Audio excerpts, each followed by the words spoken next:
8085 micro processor, इसका introduction ऐसे लिखना कि ये इंटेल ने डिज़ाइन किया था। इसमें 8 बिट की डाटा बस होती है और 16 बिट की एड्रेस बस होती है। ठीक है, ये मॉडिफाइड वर्जन है 8080 का। इसमें 40 पिन्स होती है, 40 पिन इंटीग्रेटेड सर्किट है। ऑपरेटिंग फ्रिक्वेंसी है इसकी 3 मेगाहर्ट्ज़ और जो सिंगल वोल्टेज पावर यूज़ होती है वो है 5। ठीक है, तो अब हम इसके बाद ये इंट्रो लिखने के बाद लिखना इट हैज़ फॉलोइंग इंटीग्रेशन। इसमें क्या क्या यूज़ हो रहा है, एक तो 8 बिट डाटा बस, 16 bit address bus, 16 bit point program counter use हो रहा है और 16 बिट स्टैक पॉइंटर यूज़ हो रहा है। ठीक है, it has register of 8 bits each. कौन से रजिस्टर हो रहे हैं ऐसे याद रखना, WZ ये टेम्परेरी होते हैं। उसके बाद जो मेन वाले हैं BCDEHL। ठीक है, और कौन से रजिस्टर यूज़ हो रहे हैं, एक्यूमुलेटर भी एक रजिस्टर है वो यूज़ हो रहा है। टेम्परेरी रजिस्टर भी यूज़ हो रहा है TR, और IR इंस्ट्रक्शन रजिस्टर भी यूज़ हो रहा है। और अब इसकी फंक्शनल यूनिट के बारे में बात करते हैं। तो सारी यहाँ पे जो चीज़ें लिखी हैं वो सारी एक्सप्लेन भी करनी होंगी। ठीक है, तो सबसे पहले हम एक्यूमुलेटर से शुरू करते हैं। एक्यूमुलेटर क्या होता है, एक्यूमुलेटर होता है it is a 8 bit register use to perform arithmetic logical input output operation. मतलब प्लस माइनस मल्टीप्लाई सारे अर्थमेटिक लॉजिकल ऑपरेशन एक्यूमुलेटर के अंदर होते हैं। It is connected to internal data bus and ALU। अब हम इस डायग्राम में देखें तो ALU के साथ हमारा एक्यूमुलेटर कनेक्टेड है और हमारी डाटा बस के साथ, ये जो हमारी डाटा बस है इसके साथ भी हमारा ALU कनेक्टेड एक्यूमुलेटर कनेक्टेड है ना। उसके बाद हम एक्सप्लेन करेंगे, हम सारी चीज़ों को एक्सप्लेन करते हुए चलेंगे।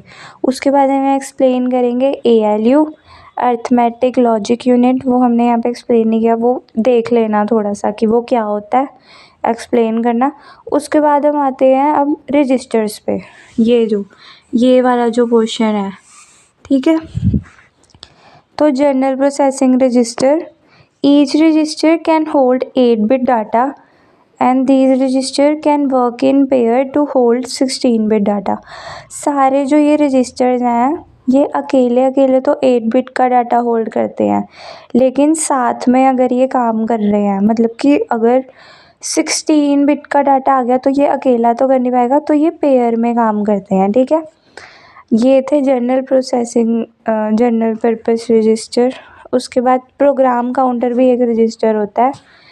जितने भी इसमें रजिस्टर है ना उन सब की बात करेंगे, जैसे एक्यूमुलेटर रजिस्टर है, टेम्परेरी रजिस्टर है, यहाँ पे इंस्ट्रक्शन रजिस्टर है, ये सारे रजिस्टर है। प्रोग्राम काउंटर भी एक रजिस्टर है। तो अब हम प्रोग्राम काउंटर की बात करते हैं। प्रोग्राम काउंटर क्या होता है, ये 16 बिट रजिस्टर होता है use to store the memory address. इसमें हम क्या करते हैं, किसी ना मतलब जो इंस्ट्रक्शन अभी हमने एग्जीक्यूट करनी है ना उसका मेमोरी एड्रेस आता है। Location of the next instruction to be executed और जब वो इंस्ट्रक्शन एग्जीक्यूट के प्रोसेस में होती है, मतलब कि जैसे कोई हमने ऑपरेशन करना है तो पहले तो वो कहीं पे पड़ा होगा ना, किसी एड्रेस रजिस्टर में या किसी एड्रेस में पड़ा होगा, तो पहले वो एड्रेस PC में आता है, फिर उस एड्रेस से हम ऑपरेंड लेते हैं और वो ऑपरेंड कहाँ जाता है, वो जाता है हमारे इंस्ट्रक्शन रजिस्टर में। ठीक है, तो जब वो इंस्ट्रक्शन रजिस्टर में चल जाता है तो ऐसे नहीं कि PC अब खाली हो गया, PC में उसी टाइम नेक्स्ट इंस्ट्रक्शन भी आ जाती है, मतलब कि PC इंक्रीमेंट हो जाता है PC+1 से। Micro processor increment the PC when ever instruction is executed. एक एग्जीक्यूट हो गया तो दूसरा साथ ही आ जाएगा, PC का ये काम है। उसके बाद है स्टैक पॉइंटर, इसका क्या काम है, it is 16 bit register work like stack which is incremented and decremented to push and pop. सारे जो ऑपरेशन होते हैं ना कि ऑपरेंड आया पहले वो स्टैक में जाता है, पुश होता है, फिर पॉप होता है। तो यही लिखा है, नॉर्मल स्टैक जैसे काम करता है। स्टैक पॉइंटर जो होता है इंक्रीमेंट डिक्रीमेंट होता है पुश पॉप ऑपरेशन के दौरान। अब कौन सा हमारे पे रजिस्टर आ गया, TR register, that is temporary register. It is a 8-bit register which hold temporary data of arithmetic and logical operation. ये टेम्परेरीली कोई भी डाटा हमारा होल्ड करता है, ठीक है। वो यहाँ पे था, ALU के ऊपर था। अभी एक इंस्ट्रक्शन रजिस्टर भी होता है, वो खुशी ने लिखाया नहीं, हम खुद ही बता देते हैं। Instruction register is use to store the instruction that is to be executed. मतलब जौन सी इंस्ट्रक्शन हमें अभी एग्जीक्यूट करनी है वो इंस्ट्रक्शन रजिस्टर में होता है। तो हमारे पास कौन से रजिस्टर थे, हमारे पास रजिस्टर हैं एक तो वो वाले BC DE HL। उसके बाद हमारे पास आता है instruction register, temporary register, accumulator, stack pointer. ये सारे हमारे पास रजिस्टर्स हैं। और PC प्रोग्राम काउंटर सबसे मेन। इसके बाद हमारे पास कौन से रजिस्टर आते हैं, फ्लैग रजिस्टर। कौन से ये वाला टेबल ज़रूर बना देना, D0 से D7 तक।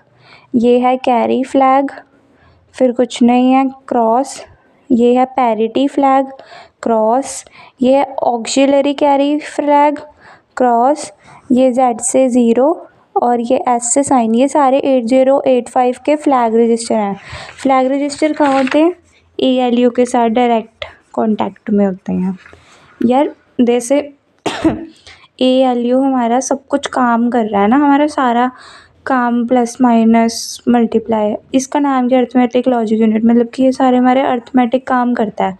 तो जैसे किसी का अब रिज़ल्ट, तूने कुछ मतलब इंस्ट्रक्शन पास की और उसका रिज़ल्ट आ गया 0, तो ALU के पास 0 नहीं होता है, 0 का फ्लैग होता है। ALU को थोड़ी पता प्लस माइनस क्या होता है, तो वो भी साइन फ्लैग होता है। तो हम पढ़ते हैं, पहले आते carry flag. The carry flag is used for carry and borrowing in case of addition and subtraction operation. It's set when carry generated, otherwise it is reset। मतलब कि जब हमारी कैरी बनेगी, जब हमारे मतलब कि मैं इसमें लिखा है, समझाती हूँ एक मिनट।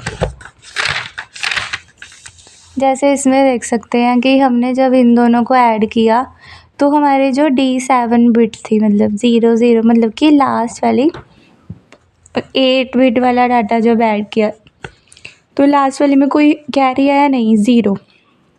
तो कैरी की फ्लैग क्या होगा, अभी 0 पे सेट होगा। लेकिन अगर कैरी आ जाता, जैसे इसमें कैरी आ गया, तो कैरी का फ्लैग 1 पे सेट हो जाएगा। इसके बाद आती है parity flag. The parity flag is used for results containing an even number of ones. It सीज for even parity and reset for odd parity. मतलब कि जैसे हमने इसको फिर से हमने ऐड कि मतलब कि पैरिटी का मतलब है कि एक जो हमारा आंसर आया उसमें कितने वंस हैं।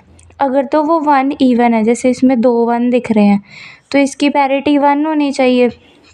अगर ऑड 1 होते, क्योंकि ये नहीं था, एक ही 1 था, तो इसकी पैरिटी 0 होती। अब ये हमने 2 8 बिट के डाटा ऐड करे तो हमारा ये आया 9 बिट का आंसर। तो इसमें कंसिडर हम 8 ही बिट करेंगे। वो एक तो कैरी फ्लैग बन गया ना, तो इसमें पैरिटी तो बता कितनी होगी, ऑफ कोर्स 0 होगी, क्योंकि एक ही 1 है। अगर 4 1 आ जाते तो पैरिटी 1 सेट हो जाती, क्योंकि इवन वंस आ गए, ठीक है।